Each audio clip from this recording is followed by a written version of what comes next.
የሉቃስን ወንጌል እንግዲህ እንደምናውቀው 24 ምዕራፎች አሉት። የሉቃስ ወንጌል ለማን ተጻፈ ማን ጻፈው የሚለውን ለማወቅ ራሱ መጽሐፉ ሰልፍ ዲስክሪፕቲቭ ነው። ራሱን ይናገራል፣ ይገልጻል። እንደዚህ ብሎ ይናገራል ጻፊው። በእኛ መካከል ስለተፈጸሙት ነገሮች ብዙዎች ታሪኩን የተቻላቸውን ያህል ጽፈው ይገኛሉ። ቀድሞ የተጻፈ ኢየሱስ ክርስቶስ ሕይወትና አገልግሎት ታሪክ እንዳለ እናውቃለን። ቴዎፍሎስ የመልእክቱ ተደራሽ ነው።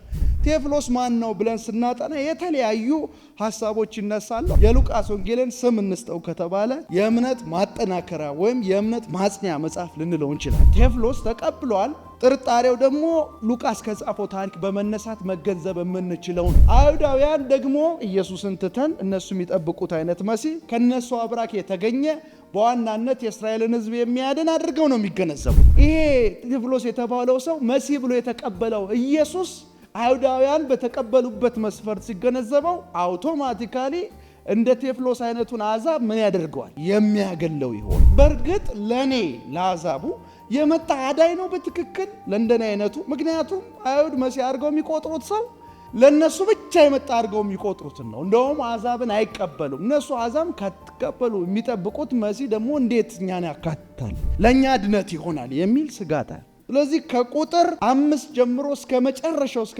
ምዕራፍ 24 ድረስ እንዴት ኢየሱስ በአይሁድ ማህበረሰብ የተገለሉ የሚባሉ ሰዎችን መርጦ እንዳገለገለ፣ አይሁዳንን ብቻ አይደለም፣ በአይሁድ ማህበረሰብ የተገለሉ የሚባሉ አሕዛብ አንደኛ ናቸው።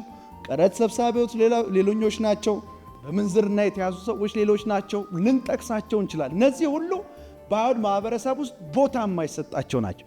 አካላዊ ደዌ ያለባቸው፣ በእግዚአብሔር የተቀጡ፣ የተተዉ፣ የተረሱ እጅግ ቦታ የማይሰጣቸው ሰዎች ናቸው እና ጌታ ኢየሱስ እነዚህን ሄዶ ያገለገለበትን ታሪክ ብቻ መርጦ ነው የጻፈው ሉቃስ። አይገርም?